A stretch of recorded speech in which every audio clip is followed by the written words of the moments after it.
X's and O's Sports Speak podcast, where we let you behind the curtain and in the minds of the coaches and people affiliated with sports throughout the state of Oklahoma and beyond. Now that we got that out the way, I got a special guest with me today. Good friend of mine. He actually happens to be from my hometown of Tulsa, Oklahoma. We connected this year, and this guy coaches football, coaches wrestling.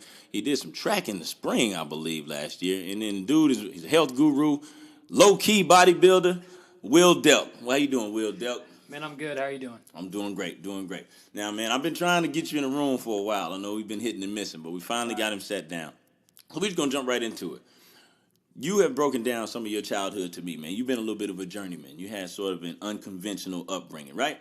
No, yeah, definitely. Now, where all have you lived, man? Because when I asked you where you from, you gave me 2 or 3 different answers. Yeah, well, I was born in Duncan, Oklahoma, and I lived in Marlow for just a short period of time. And then we moved to Tulsa, Oklahoma. Mm-hmm. From there, in a stint, I had lived twice in Granville in the mix just because of my mother going in and out of penitentiary. So when she went in, I went with an uncle that lived in Granville. And then I'd go back to Tulsa after that year or however long that stint may be. But for the most part, I usually say I'm from Tulsa because that's where I spent the longest amount of my time. Okay. Now, what age were you when you got to Tulsa? I know you may have said it to me. Maybe I missed it. I'd be first grade. Oh, dang. We're talking 6-ish. Yeah, all right. 6. Now, well, how was it growing up, man? I know you mentioned your mom being kind of in and out of the picture. Right. So how did you deal? How did you cope with all of that coming up as a young one? Man, I'll be honest with you. Sports probably helped me out the most. But then obviously I had really, really good friends and coaches. But yeah, growing up, it wasn't, where we coach now. It's not your typical background of most kids here. Mm-hmm. It's just, honestly, it's your typical background of inner city type kids. But yeah, the way I cope is just basically, the relationships I made with coaches. I was that kid that coach always had to go pick up. You know what I mean? If there was a practice or a game, I got brought home from them because I never really had any type of support at games. My parents had, well, not really. I said parents. Let me rephrase that. My mother, she had different things to do than besides come and support me at a game or something. I got you. Now, were you able to? Did that affect you, like right then in that moment, or did you have to look back later on in life and be like, yeah, man, that kind of messed with me a little bit? I wouldn't say that it affected me, but right. I did notice. Okay. You know what I mean? And I even noticed, in first and second grade, we'd come in and, kids would be talking about how their mom or dad helped them on their homework, when they got stuck. And I just never really had that. I just kind of did the best I could do and showed up at school, man. That's about it. Right. What type of student were you, though? Were you one of those class clowns pain in the butt, or did you just kind of, be fairly compliant? Or right. did you have that edge because of maybe not having? Here's the deal. Like, I would probably say I was a class clown. I like to talk. I like to laugh. Yeah. You know what I mean? Most definitely. I wasn't really the one that tried to fly below the radar. True. I did me. I don't know. That's just the best way to put it. Right. I talked and got in plenty of trouble, but I would never really say that I was like, that defiant type child or that student, should I say? Like right. I'd be a class clown, but when a teacher got onto me or said something, I would be respectful and listen. That's good, man. That's good. A breath of fresh air, right? Right. Now, when it comes to sports particularly, where'd the edge come from? Because you're still a pretty good competitor even now. I watch you on the mat when you're working with your wrestlers that you coach, and you get in the mix. It's instructional, but then every now and again, right. There's that competitive element where you got to remind them why you are who you are and why they are who they are. Like, where'd that chip come from, man? Man, to be honest with you, once I started, obviously, being competitive is a natural instinct. You know what I mean? Mm-hmm. It starts on the playground. Want to win in a sprint or however you want to do it. But when when I moved from Tulsa to Sperry, that'd be like my end of the 7th grade year, probably. I chose to wrestle. I had a cousin that wrestled. Right. I knew he wrestled. I wasn't really around. I wasn't really around the sport or anything, but I just loved the idea of everything being on you. You know what I'm saying? Mm-hmm. You can't really depend on anybody, and that's just how my life kind of was. Is I wasn't dependent on one person, and I always found out that every time I did depend on someone, then they let me down. Yeah. You know what I'm saying? So I just like that aspect. And then in the sport of wrestling, also football. In high school, I played football and I wrestled. I just really, really, really wanted to make a name for myself. You know, I wanted to be known because when I moved from Tulsa to Sperry, it's kind of it was a much smaller school. No doubt. And if you know anything about like small towns, like you always know like the Dones or you know these people, you know certain people by the last name. They got the name, you know. Right. And I was like, for better or for worse. For better or worse, yes. So I was like, I want to make a name for myself. True. You know what I'm saying? And so it's just a matter of, I guess, self-pride of wanting to be good. And I, you know, honestly, like I had that mentality that I wanted to be the baddest dude. You know, whether it was on the field, on the mat, or just on the street. Like, on the street. Seriously, like I mean, I just want to be the baddest dude. I don't know. That's just me. Now that's not little man syndrome, is it? No, definitely not. You diagnose it a different way? No, I wouldn't say it was little man syndrome because I'm not going out there looking for it. You know, I'm not running around like a little banded rooster with my chest puffed up. You know what I mean? Like, I don't get, you know, I'm pretty laid back, but, you know, like when I was in high school, I don't know. I just didn't really care to take a whole lot of stuff, I guess, and for a lack of better terms. True that. And it's not like I'm like that now. I mean, here's the deal. At any time, if you believe in something, you should be willing to fight for it. You know what I mean? I believe it. You know, like if a dude disrespects me, I just feel like from respect, I want that respect. He should respect me. Whatever it takes to get that, we're just gonna have to go. Right. I like that, man. I like that. So it's not all the way out of him, man. He's just a little older. So yeah, going back, I definitely wouldn't call it little man syndrome. Right. You know. I got you. Good deal. Now, on the sports tip, what was first? Did you start off playing football first? That's the very first sport you got introduced to? No, the very first sport. So actually, it's kind of funny. I played a lot of sports. But this is what I didn't know about you, man. Right. Okay. I have played a ton of sports. But the very first sport that I played was obviously baseball, t-ball, and then going into later on would be baseball. Okay. And then the next sport after baseball would be football. Mm-hmm. And now, why'd you put down the bat and the glove, man? Did you just kind of grow out of it or take a different approach to something? Yeah. I played all the way up till my 7th grade, or actually my 6th grade year. I moved to Sperry, and then the whole summer league, summer ball thing, it just didn't work for me. You know, I couldn't. I didn't have parents to drive me back and forth, you know, to play club stuff, and I don't know. I just, like you said, I just kind of lost the passion for it. I don't want to say that because I hear kids say that all the time. Yeah, it's not like I lost the passion. I'll just be honest with you. I just thought I had better things to do with my time than play baseball. I got you. You know. Then football came, and that was a little more your speed. Yeah, I played football. I loved football. You know, I played baseball, but my first love was football. And I just remember all the way back when I first started, you know, people would ask, well, what do you want to do after graduating? Like, play in the NFL. NFL, no question. Yeah, it's just.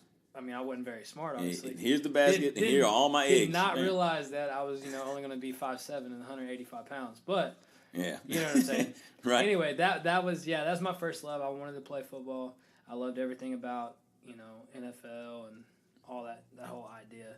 And I don't know. I just really, really enjoyed the sport of football. That's good.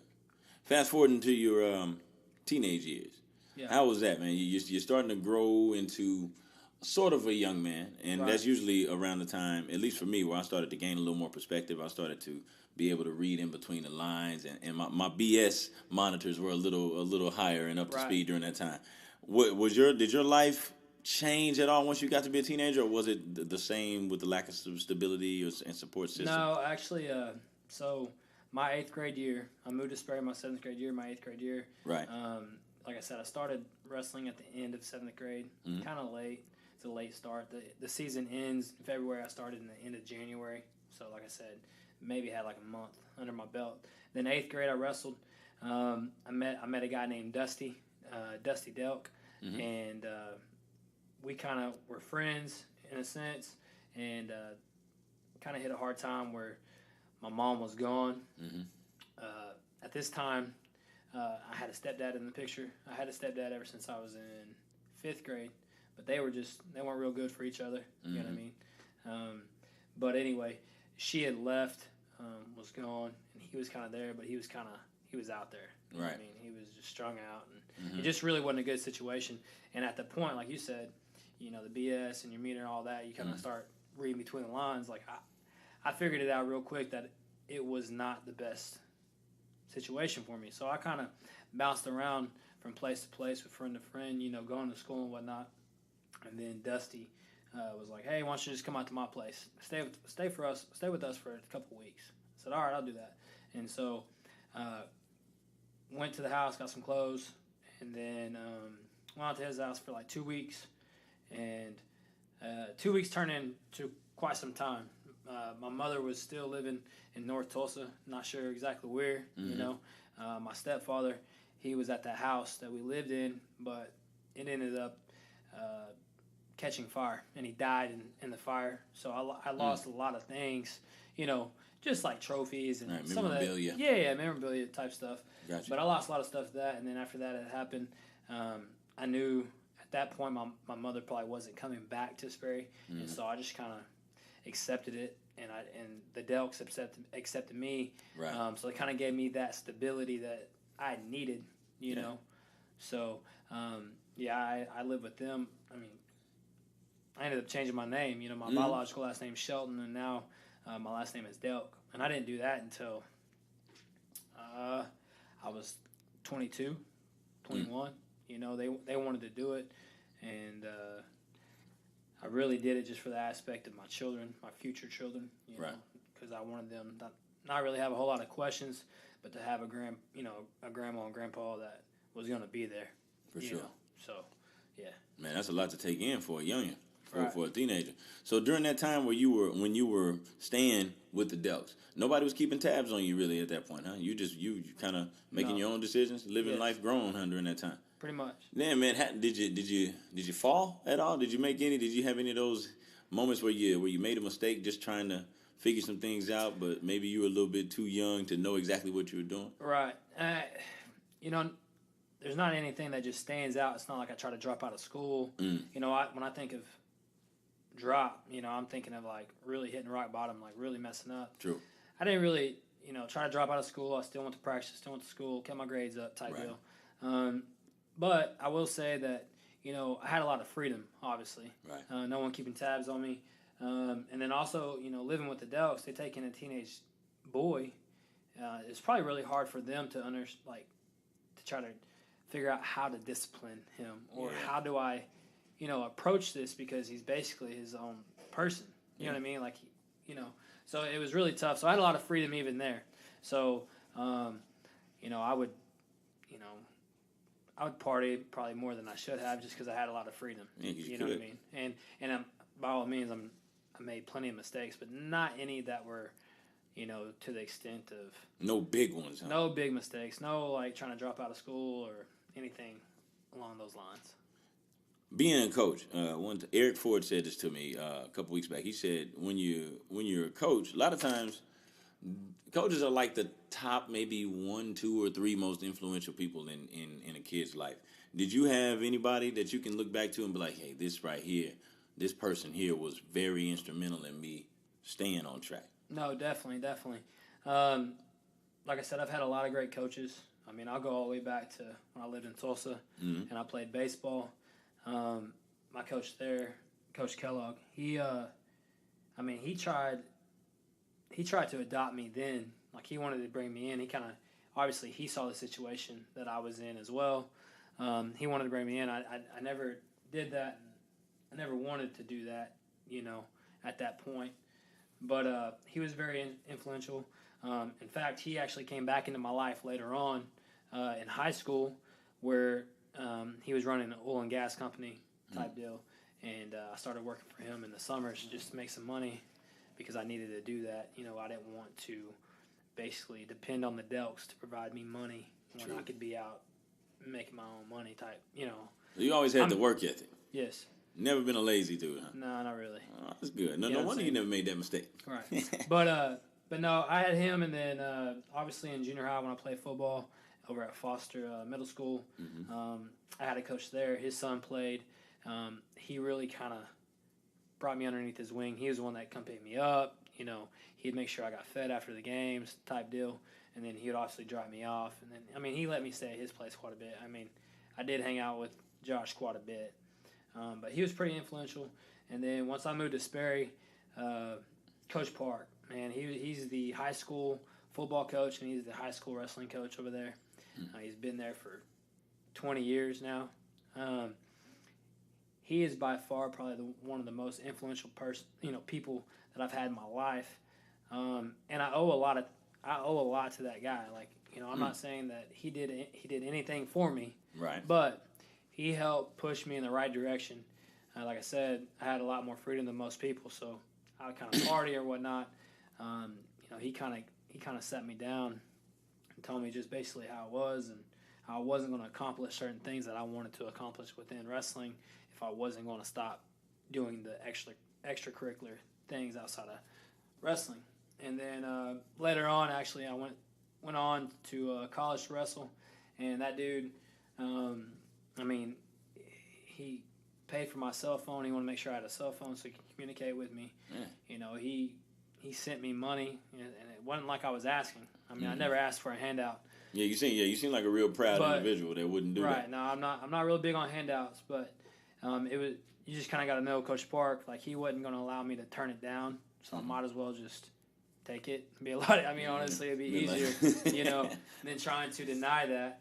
But yeah, he would send me money while I was in college, and he made sure I had a cell phone all through college because he knew I was going to be away from home, and it'd be a lot easier for him and the Delks to communicate with me and make sure that I was good, basically.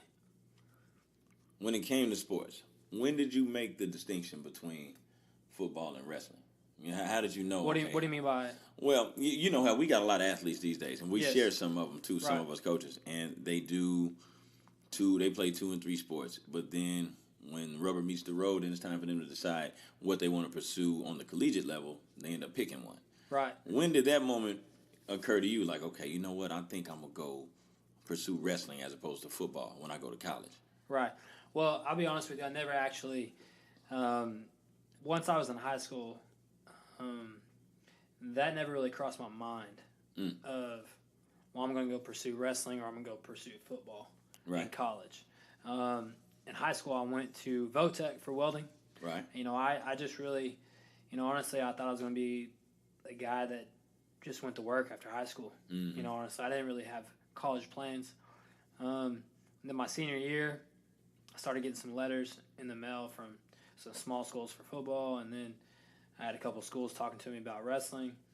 And my wrestling coach, he had told me, you know, which is also my football coach. He said, look, he said, here's the deal. He's like, you can probably go play small school football somewhere, but you're probably going to ride the bench. You know what I mean? Just because of your size and whatnot, you're a small linebacker. You wouldn't be playing linebacker. You'd probably be like a scout, you know, or not a scout team, but a special teams kind of guy. Or you can go wrestle somewhere and fight for the number one spot and go compete. And I immediately, I mean, once he even said that, I just knew. I was like, well, if I'm gonna go do something, I'm gonna wrestle. Yeah. You know what I mean? So I can determine my own fate. Basically, I'm not gonna be too small. There's a weight class for everyone, and that's kind of the beauty of wrestling is you can take all shapes and sizes. True. You know what I mean? From 106 all the way up to 285. Like there's a weight class for somebody. Dang, that's a hell of a spectrum right there. Right. How was that college experience wrestling, man? Was it a culture shock at all, or did you have to have one of those moments? It was definitely a culture shock. So I went to Oklahoma City University. It's a private school in Oklahoma City, and you know, being in Tulsa and then going to Sperry was a culture shock as well. Just different demographic completely, and then going to college, you know, coming from a small town country, you know what I mean? And then going to Oklahoma City, which the city was fine because, you know, I was used to Tulsa. That didn't really bother me a whole lot. But just the type of, I guess, student that went to OCU besides athletes. It was very different. Was it tough to interact with them? I'm trying to be PC here, but I get you. it was it was hard to interact. It's just very liberal. Nothing against that, but it was just it's a liberal arts school. I mean, straight up. So there it is. There's a bunch of performance, majors and whatnot. So I don't know. Wasn't necessarily your cup of tea. No, in fact, it was pretty tough at first, and then obviously the wrestling aspect of it was a much different pace. I wrestled, I didn't start my freshman year. I didn't really expect to start my freshman year, but then I ended up getting staph really bad, and I got a medical red shirt, so I had an extra year of college to compete. College wrestling was a great experience. I had a my coach, Archie Randall, he was the head wrestling coach over at El Reno back when they won like 11, 12, 13, something like that, state titles consecutively. He's a really, really good high school coach. But I had him in college. He was a good dude. One of the biggest things I think that I don't want to say I regret about my college career, but I was too loyal. And the only reason I say that is no matter what the coach wanted me to do, I didn't question it. You know what I'm saying? So, and I know people probably lost right now, but what I mean by that is weight-wise. I was recruited for a 157 pounder. I never wrestled 157 all 5 years of college. Wrestled 149 and 141. And so my biggest opponent, I felt like was beating the scale. My senior year, I came in at 209, and I cut down to 149. I mean, that's, I had teachers in class that were like, what's happening Will, is everything all right? Like, one thought I was strung out on drugs, and I was like, I know I look like that, but no, I'm not. I promise. Furthest thing from it. I promise. But, so, and I'm not trying to make excuses, because I know that for performance, but it really did affect me. I feel like I wish I wouldn't have cut so much weight or just agreed to that. But I was one of those guys that if coach says something, that's what coach says. Yeah. And I just did it. And, you don't really see that anymore. No. And such a different time now, man. Oh, my gosh. And it is. And then, but it starts from parents. True. I feel like the parents get in the way more than they should. Mm-hmm. You know what I mean? Now, where's the fine line between doing what you're told to do, but also getting to a point to where you need to know why you're doing what it is that you're doing? Right, kind of like for the betterment for yourself. Yeah. Man, I'll be honest with you. I'm not real sure because, like I said, when I was in college and high school, man, if I was sick, had a 103-degree temperature, and my coach texted me and said, "Hey, get up here. We're playing this football game." Well, I'd be loading up, going and play the football game. Yeah. You know what I mean? That's just how it was. Yeah, but a lot of that is you, though, as a competitor. Right. Correct? Not just he said it, I'm going to do it. I'm pretty sure you'd rather be nowhere else. Exactly. Mm-hmm. Exactly. Lord have mercy. So, like I said, there is a fine line there, but I don't know. I guess it'd just be willing to do things for, like, say a team sport. Mm-hmm. It's not about you, man. It's about the betterment of the team as a whole. And if that means you play with kind of a bummed ankle, that means then you play with a bummed ankle. If you're the best dude with a bummed ankle that can't take, no one on the bench can take your spot, we might as well get out there and play. Mm-hmm. You regret it if you don't. Right. Especially if there's even an inkling that, hey, you could have played. And you don't want that narrative either, though. No, because you're going to live with that for the rest of your life. Oh, yeah. True or not. Right. Oh, man. Now, in college, you actually threw some stories at me, man, whenever we were talking, I guess, off the record about some of the mischief that you would get mixed up in during your college days, man. You care to share? Yeah, I'll share a few. I'll just say this. I probably fought a lot more than I probably should have in college, and that also, that's probably an after product of probably partying too much, I'll just be honest. But, man, I'll just tell you this story, okay? So here we are, and I'm with my wife at her 10-year reunion, and I see a guy that's married to one of her friends that she graduated with that actually He went to OCU for a year, and I was his roommate. And we're sitting up here at the bar, and he's like, "Hey, do you remember that time we're at that party?" Da da da da. And I'm like thinking in my head, I'm like, I do not remember what this guy's talking about. Right. And he, tells me about, his big fight or whatnot. And I still to this day, I'm sitting there thinking like, wow, was I that far out of it that I don't remember? I was like, I must have missed a lot of stuff in college, All right. But, so like I said, I lived it up when I was in college, and then when season rolled around, we did a pretty good job as a team as a whole to kind of hold each other accountable and not partake in that extracurricular stuff during season. Not as much, or y'all just shut it down altogether? I mean, obviously, I'm not going to say every dude on the lineup in the lineup shut it down because I doubt that happened. But it wasn't to the extreme that it would have been, say, in the summertime or first of the year of this school year. Is it safe to say that the guys that you ran with, the majority of them were your teammates? Oh yeah, hands down. I mean, high school and college. I didn't really in high school. It was kind of easy because our starting defense. There's 11 dudes on a football team on defensive side of the ball or offensive side of the ball. 11 of those guys were 11 starters on our wrestling team as well. So we were a very tight group. Don't get me wrong. I had friends from other sports or other individuals that maybe didn't play sports or whatnot, but those were the guys that I hung out with, and those were the guys that I trusted and whatnot. And then in college, it was I only hung out with wrestlers. That was it. Just dudes that was on my team. All right. And the team sports is one of the greatest things, man, because of that. And there's no, you can't duplicate that type of camaraderie, I don't think. Right. No, you cannot. And also, it makes it easier to go and do business when you actually like the people that you got to go work with. Oh, for sure. You got to spend some time with them outside of work in order for that to be true, I would say. Right. Now, let's talk about what you do these days, because you're a teacher now and a coach. Yes. Did you always know that, hey, man, I think I want to do something within sports? Did you always know you wanted to coach? Well, like I said, earlier, here's the deal. I always wanted to be a coach. But then, like I said, like my sophomore year, I started thinking of plan Bs or really plan A's, was to go to, I went to Votech for welding because I didn't think I was that kind of kid to go to a college. And I definitely knew for my situation, I wasn't going to be able to have someone pay for my education. Like, it just wasn't going to happen. So I went to Votech for welding.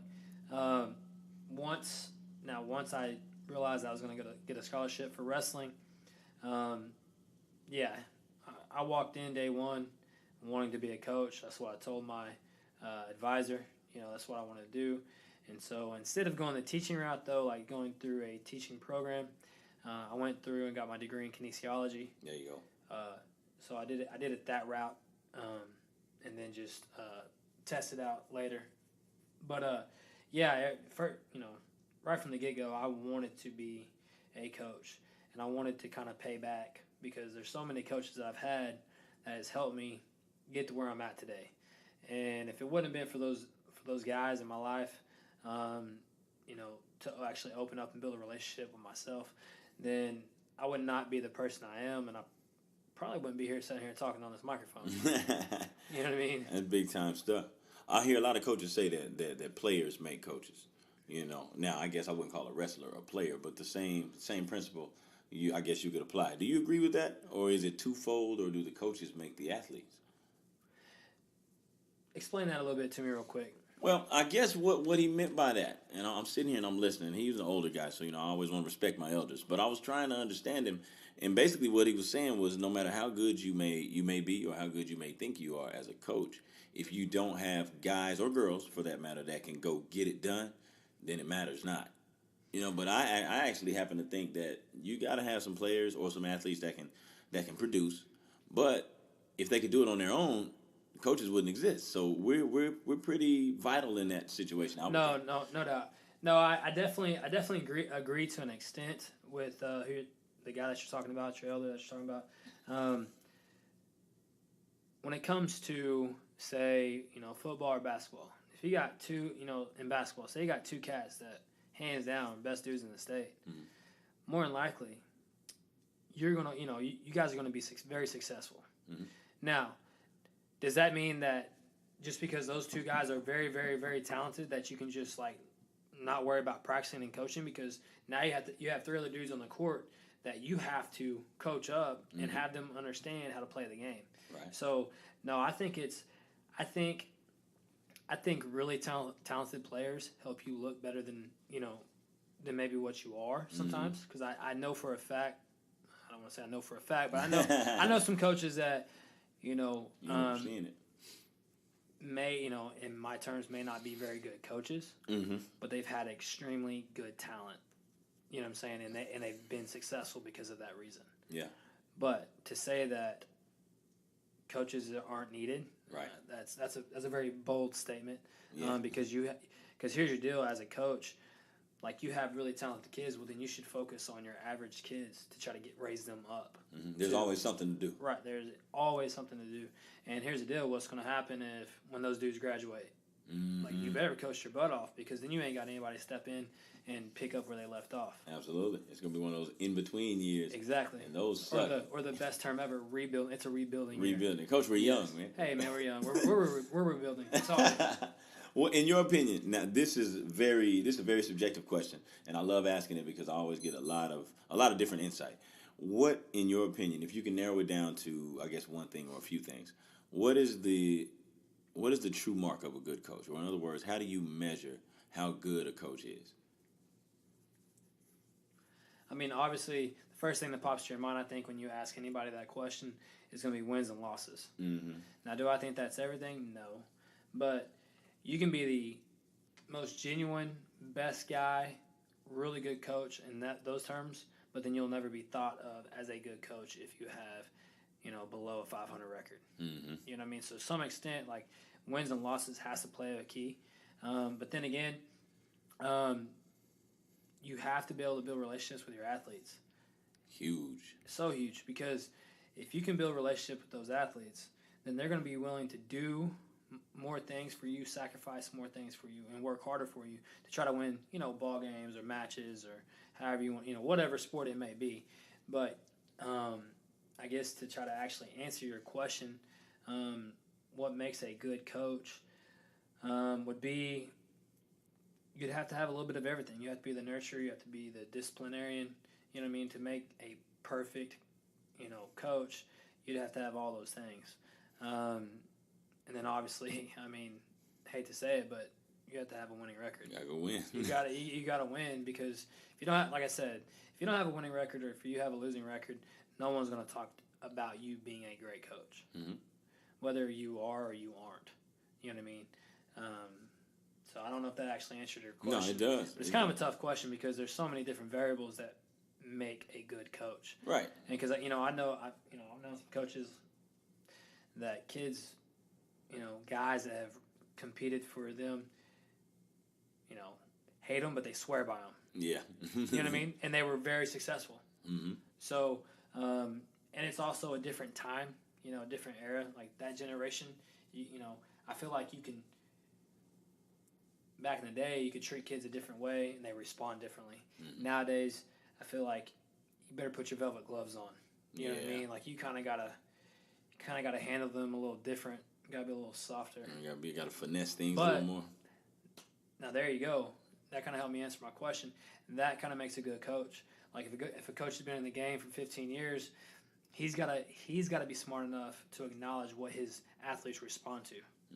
You know what I mean? If he doesn't acknowledge what they respond to, and he just stays in the same groove that he's always been in, and he starts losing athletes, well then you're not going to be able to be successful by winning or losing or just keeping kids out, for that matter. Numbers will start getting cut. And that's actually a good segue, because we're both out here. We're at Piedmont, right? Yes. And you've been here how long? So this will be my 4th year. This is your 4th year, and you, like we talked about earlier, you coached a variety of different sports.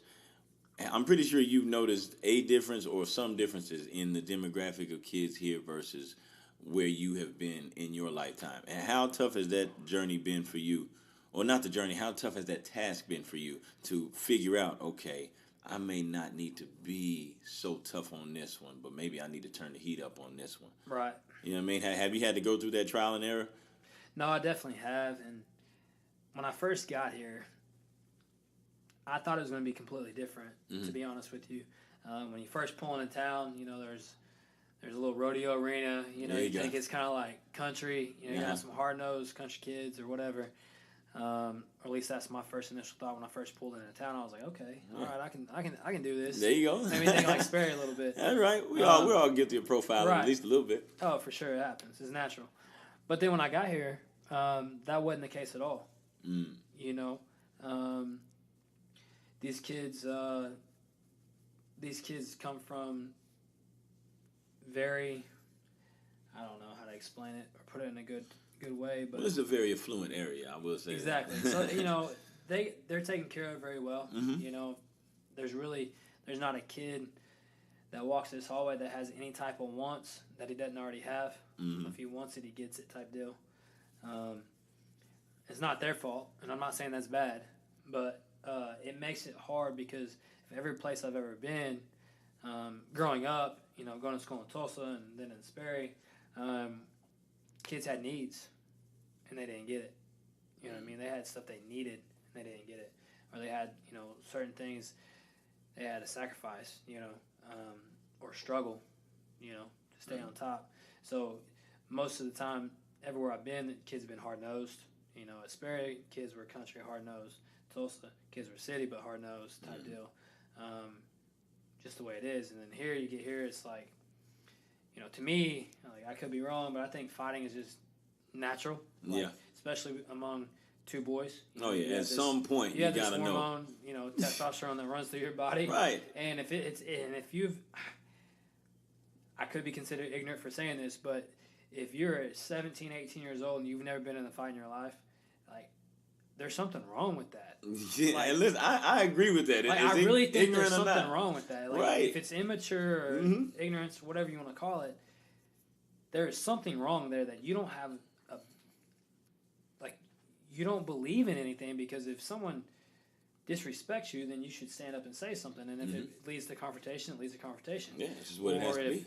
Someone, I don't know, someone says something about your mom. Yeah. That's where it started as a kid. Mama jokes got old. They got old quick. Yes. And so, and if you didn't like it, there was only one way to get it to stop. Is you said something, and then when two ways. So hold on. Some cats, if they had the jokes, then maybe okay, you can blast back and keep it joking. Well, yeah. But if you don't seem like one that has the jokes. No. I didn't really care to joke a whole lot. I did not. And there's nothing. And folks, we're not advocating just a bunch of violence, man. But it's a part of it. It's a part of it. And sometimes, kids don't just do what you tell them to do just because you tell them to do. Right. And sometimes you gotta threaten and go up a notch. And if we have to do that as coaches, if we're both 16, we have to do that as peers. I say, man, Delk, man, stop messing with me. But you keep poking. Right. Okay, I got to do something now. Right. And I hate the thought of some of them having to, for the first time, get to that point as an adult. Right. That's scary. No, for sure. You're not gonna know what to do with yourself. No, definitely. It's funny because I read an article the other day. I can't exactly remember what the title of it was, but basically about how older generations, growing up, they watch westerns. You know what I mean? I don't know if you ever watched a western or not. I did, yeah. But if you think of the American cowboy, way back when, I mean, what does he stand for? He's gritty, he's tough, he's honest. You know what I'm saying? And he will definitely fight for what he thinks is right. And kids grew up idolizing cowboys, blah blah blah, doing all these things that were tough and gritty. But now it's this generation, they don't idolize anything like that. They'll idolize, maybe an athlete, maybe hopefully it's an athlete. Then next thing you know, that dude's going down catching charges. You know what I'm saying? Or they'll idolize something else that's just completely different. But they've gotten away. It's just a very sensitized, and I feel like they're trying to do away with the whole ideal of a man, or it's not okay to be a man. You know what I mean? Like alpha. You don't see that anymore. Like you walk this hallway, like I'll walk this hallway, and I don't see any dude that just is the dude. You know what I mean? You don't have one of those. Who's the big dog on the yard? Right. You don't have one of those, and I really feel like it comes from our society. Like they're pushing away. Like if you think about it, back in the day, kids used to play Cowboys and Indians. You do that today, you're probably getting suspended for 3 weeks. There you go. You know what I mean? Like right. Like I'm not saying it's the education system that's doing it, but I think it's bigger than that. Oh, it's so much bigger than that. It just drives me insane. I do think everybody needs to have another gear, so to speak. And something about you that's the no nonsense. And sometimes you have to issue out some of that same treatment that you've been given. Because I talk to my basketball players all the time about us being kind of a program that people thumb their noses at, and it upsets me on one hand because I know we got some guys that can compete, but then on the other hand, I'm like, well, what have we done to change the stigma? So I'm like, hey guys, until you all change it, we're just gonna keep getting everybody's butt to kiss, and it's a pain. But shifting gears, now that we're talking football, your coaching duties. What's your role out there as a football coach? You bumped up to the high school level this year. I did. So my role there is I'm a inside linebackers coach. So I work with the inside linebackers when we do individual stuff. Yeah. And then obviously I'm on the defensive side of the ball. So obviously my biggest thing is, and coach has talked to me about it before, is I'm really good at building relationships with kids. And I've seen it. Yeah, so my biggest part is trying to build those relationships, but also, when you build those relationships, it's kind of a slippery slope because then kids start thinking that, man, we're friends. Yeah. Well, we're not friends. I mean, I care about you, things like that, but we're not friends. If I tell you to do something, you need to do it, whatever. If I need to discipline you, then don't get mad when I got to discipline you because for whatever reason. Yeah. But that, and then also, if you go into like a game situation, I do all the like the strength conditioning, and then we'll do I lead the warm ups, all that good stuff, and I make sure I have depth charts. I got to make sure I have depth charts for everybody. I'm kind of also the get back coach on Friday nights. Got to make sure that the kids are back, and I got to make sure that the coaches are back. Get back. Yeah. So that's my duties, man. That's what I do. I try to do it the best I can. All right. Take me to the weight room because you spend a lot of time in there. Now, not only are you the strength and conditioning coach, or the strength coach, rather, or whatever the title is. It's very dressed up, however we can dress it up here at the high school. It's all good. Oh, yeah. But you all get busy in there, man. And you still get in the mix and make sure you're keeping your body looking right and everything like that. I do. Answer me this. What is the most important thing that people should educate themselves on as far as lifting weights goes before they start lifting weights? Man, the biggest thing is going to be posture. Just understanding how to maintain a good posture, whether it's, in a squat or like a deadlift situation, or even when you bench. There's a lot of things you're not just relaxed. You got to really focus on how to tighten up certain muscles when you're about to lift. Concentrate on those certain things. But like I said, the number one thing is just posture. It's so many times that it's a back injury when someone gets hurt when they're in the weight room, and then next to back it's shoulder, just because it's the most mobile joint there is on the body. And there's a big fad right now, the whole CrossFit thing and all that, and Olympic lifting, which I'm a fan of Olympic lifting, but I'm not a fan of like the overhead squats or the snatches for high school athletes. Yeah. They're just not. The visual just came in. Ooh, Lord. You know what I mean? Yeah, exactly. So they're probably not disciplined enough to keep it locked out and not tear their shoulder up. So for me, for a high school aspect, from a high school standpoint, I don't think the risk is worth the reward. You know what I mean? Or the reward is worth the risk, should I say? I said that backwards. Yeah. But yeah. I just really don't. I don't think it is worth the risk. Now, with you lifting these days, because you're not quite 30 yet, you know what I'm saying? But we're both good. I'm knocking on the door, but I'm not quite. Knocking on the door. But what's your goal? What are you after now? Whenever you're in the weight room, are you in there killing it, trying to get yourself yoked up, or are you trying to maintain where you are and just stay defined, or what's on the plan whenever you go in there? Man, I have phases. I don't just keep doing the same thing. I try to cycle, whether I'm trying to maintain or. Usually wintertime, I pack on some pounds, man. I kind of get, not that I get lazy, but I get lazy with my eating. There you go. You know what I'm saying? I get lazy with my eating, so I pack on the pounds. Like last year, I got up to 207. Oh yeah. You know, and so. What's ideal for you these days, though? Oh, I like about 180. Oh man, yeah, you did get a little crazy. Yeah, I like about 180, 185. So yeah, no, I did. I got up there. I got tubby. You know, I got pretty. I look good in the shirt, but not with one on or off. I mean, but anyway, so obviously in that situation, I got to where it was mainly trying to lose fat, so I had to really focus on my diet, and I did more endurance style training. Not endurance, more metabolic like conditioning. Gotcha. You know what I mean? Where you're still building, but you're doing it for maybe a set amount of time or higher reps type deal. I wouldn't say endurance. Not like I was going out running. I don't run.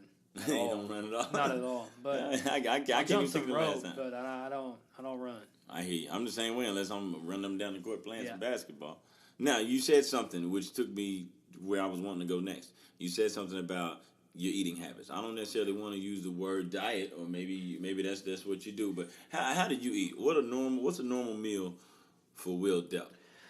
Depends the time of the day, obviously. Okay. In the morning, though, I usually have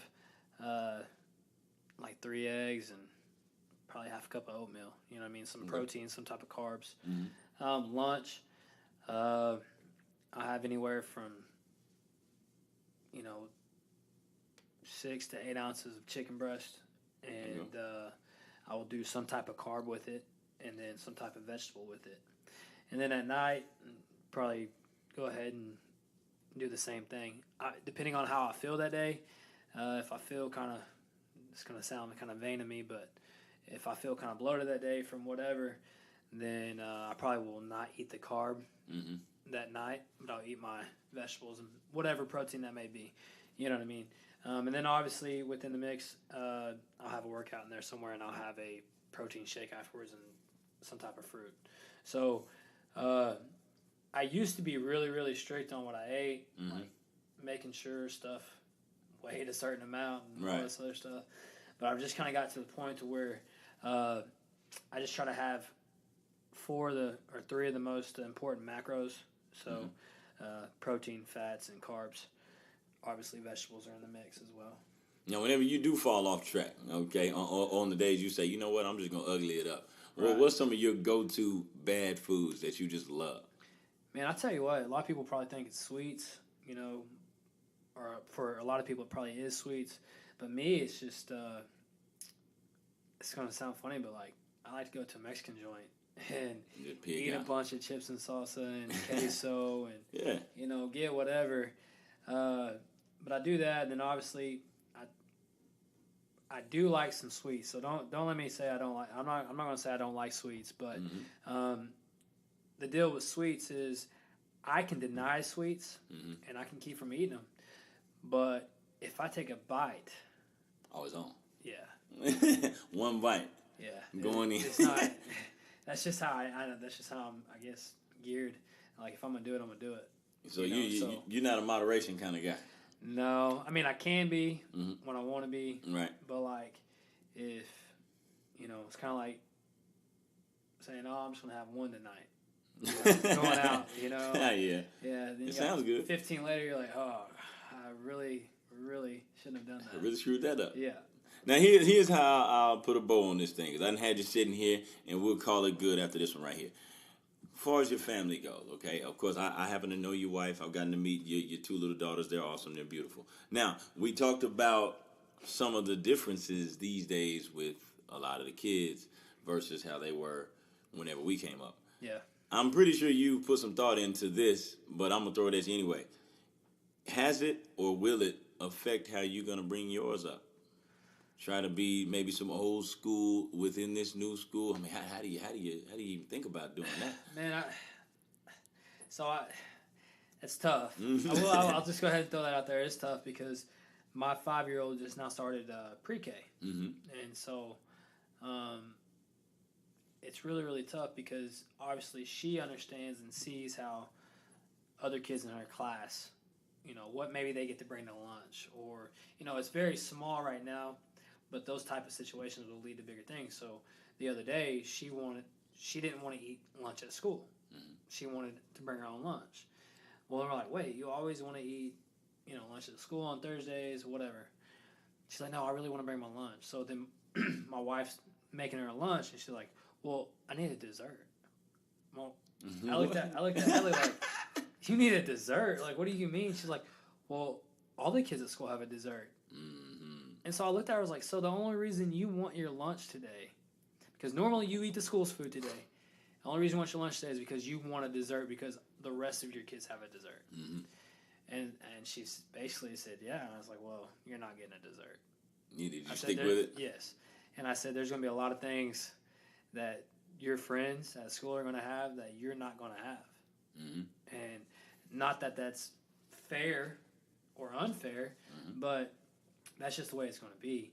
And so it's just, I don't know, man, it's going to be really tough. So I'm going to try to be old school, but obviously I'm going to try to be understanding at the same time. Right. Like, I'm going to have to understand the era and whatnot. But I feel like you can raise your child any way you want to raise your child.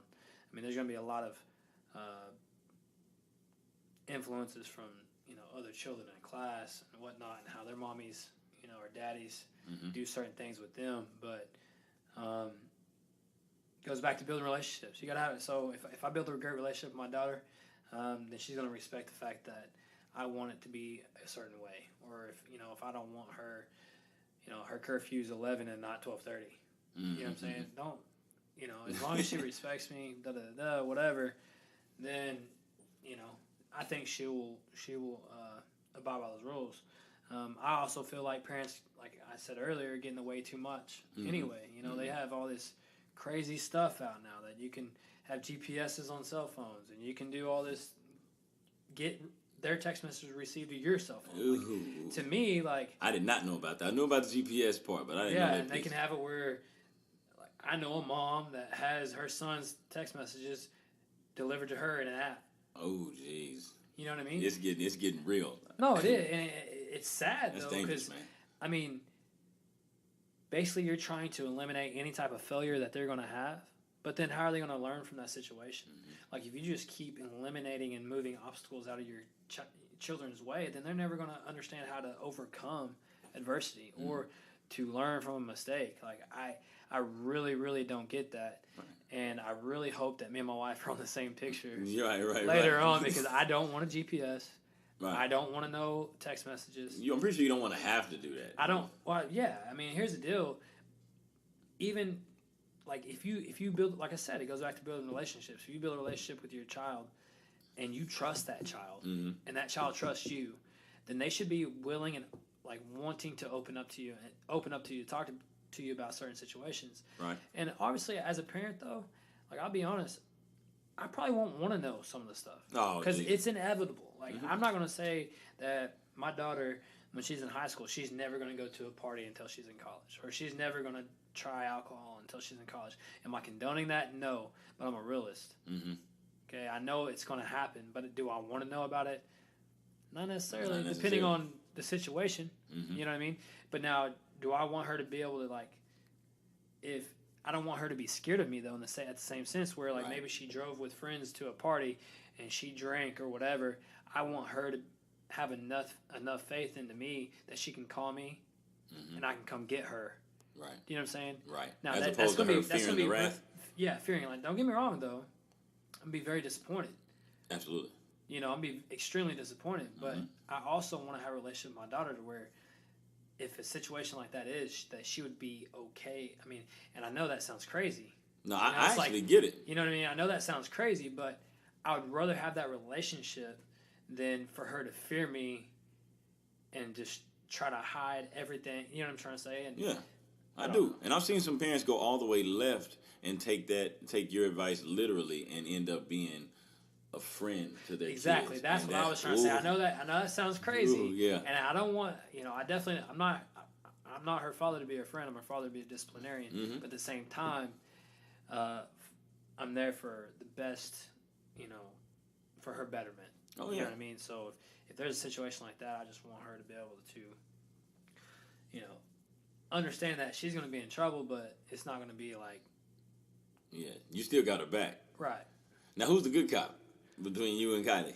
Man, week to week it switches. Is that right? I really feel like it switches because I will say that I have I'm the one that has the more patience.